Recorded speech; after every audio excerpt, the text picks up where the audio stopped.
Sanibonani Dumelang, hello, bonjour, igama uZandi Sibongo Umfeka umalwandle lo lwandle kaluwelwa lwelazo inkojane zona esambela le kude phezulu. Kulolu daba engizolenza-ke namhlanje, ngiyacela ukuthi wena life graduate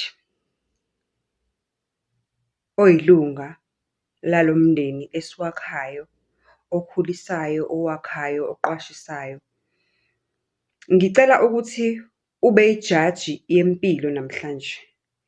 Ubese uyabuya kuma-comment section ukuthi kanti empilweni yini ekudingekala ukuthi uyenze uma uwumuntu uphila.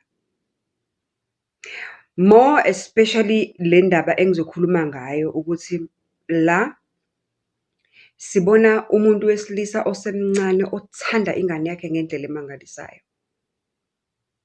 Sibona enobudlelwane nomuntu wesifazane okungacaci kahle ukuthi ubudlelwane babo bese buqala ukuba njani, kodwa ngokucacile kusho ukuthi kukhona la ekungahambanga kahle khona ngoba ngabe lo sisi akayenzanga lento ayenza ukuba kanti kwakusahamba kahle.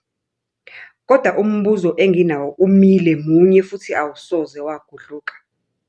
Usungaze ubulale ingane pho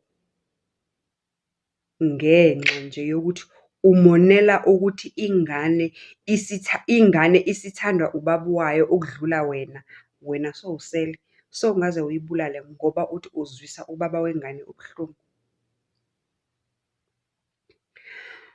Kunabantwana la ngaphandle abakhula bangabazi ngisho nokubafanisa oyise babo.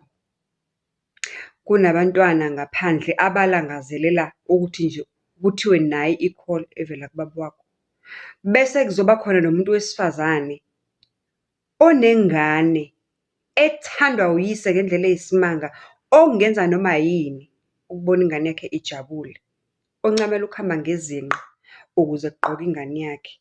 Oncamela ukulala ngesinkwa netiye ukuze ingane yakhe ilale ngokudla okunamaveji, okunenyama, okushisayo, okumnandi, okuhle nokunempilo.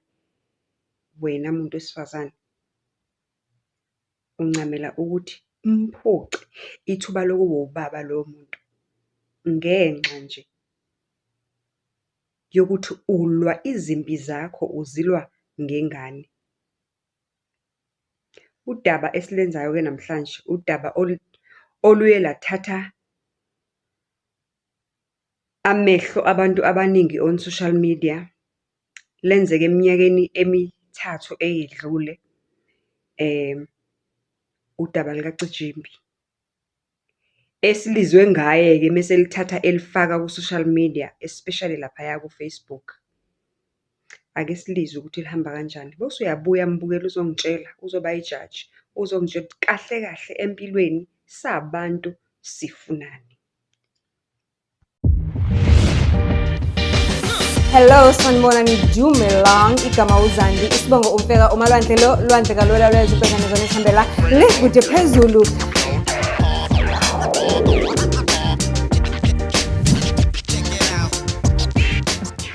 Do join. Grief is so weird. One day you think of them and you don't feel so affected. You miss them, but you are okay.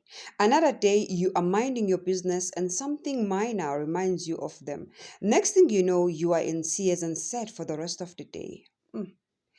The day my child died, a part of me died that day. I am not sure if I can return to who I was. Death changes us. Death changes everything. Laba-ke ababili bahlangana ebusheni babo, bahlanganisa izindaba zothando, kwaze kwafikelela isikhathi la bathola khona umntana. Umntana-ke base beyametha igama elihle, oze nenjabulo wakaNtuli, ozalwa uMadlamini. Kwenzeka ukuthi ekuthandaneni kwabo kwakhona izinto ezingahambi kahle, kwafikelela ekutheni la uCijimbi waze wasuka eSoweto la ehlala khona ngaleso sikhathi wathuthela eKZN lapho ayesethole khona umsebenzi omusha.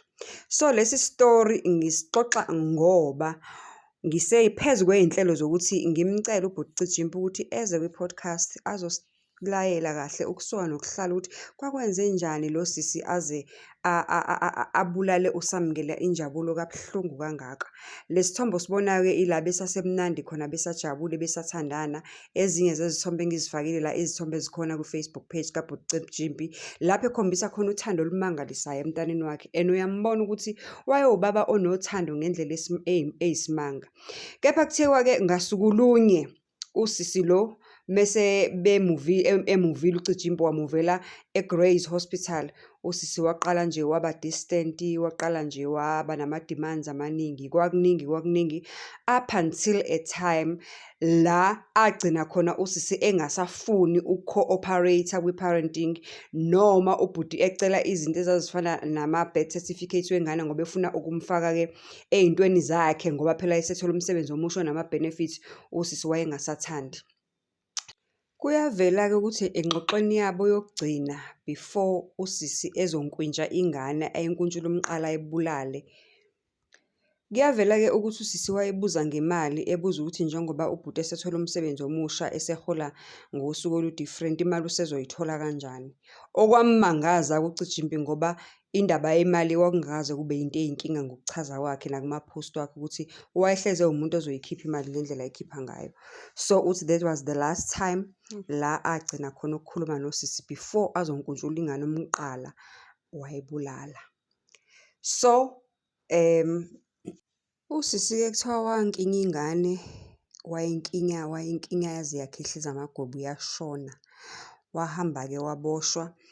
Uma eseboshiwe waplida not guilty up until la wangazukuthi khona ngazukuthi useyinto ehlangayo. Ngicabanga ukuthi allegedly, let me put allegedly ngathi wayezenzisa. Wasiwa kwi-psychiatric hospital evaluate ama-psychologist athi lo muntu akanalutho. Laphinde lahlala icala laqhubeka nakuyila agcina khona-ke eseplida guilty. Ugwetshiwe usisi last year ngoNovember engathi ugwetshwe iminyaka ewu-10 ejele if I'm not mistaken.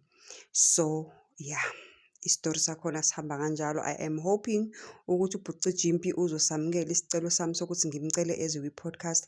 Ngiyafisa-ke ukwazi, imibuzo yami ayiminingi, ngifisa nje ukwazi ukuthi yini le eyayimbi kangaka eyayingeza ukuthi umuntu wesifazane abulala amathumbu akhe just to get i-attention yendoda, just for ukuthi azwise indoda ubuhlungu. Ngoba kwenze njani? Eliphi leli dimoni elalimngenile ngoba kuyacaca ukuthi cha wayengeyedwa ngoba angiboni kukhona umuntu wesifazane onormal ophilile ongavela asukelele abulala ingane yakhe. Abulale nje amathumbu akhe kabuhlungu kangaka just for to spite indoda. Ngicela sikhulumeni Mzansi, kungenini ezweni? Yini kwenzakalani?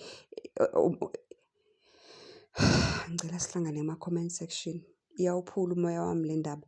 Soloko ngalilandela leli cala since lenzeka 2021 until kuze kuba kuphuma isinqumo isigwebo. Umntana nje makashona wayena only 3 years. Kabuhlungu ngesandla sikanina. Uyasho kuBhuti Jimpi ukuthi last week usi-update-ile wasitshela last week ukuthi uye wathola i-call e-private ebeyibuya khona ejele. Usisi kuthiwa-ke manje usethi ucela ukukhuluma naye.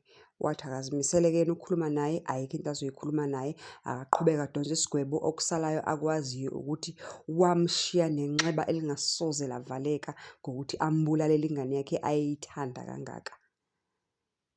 Kanti bantu besifazane sifunani emadodeni? That's the question engicela ningiphendule kuyona on the comment section. Sibonana esitorini esilandelayo. Love and peace. Rest in peace, Samkela Injabulo Dlamini.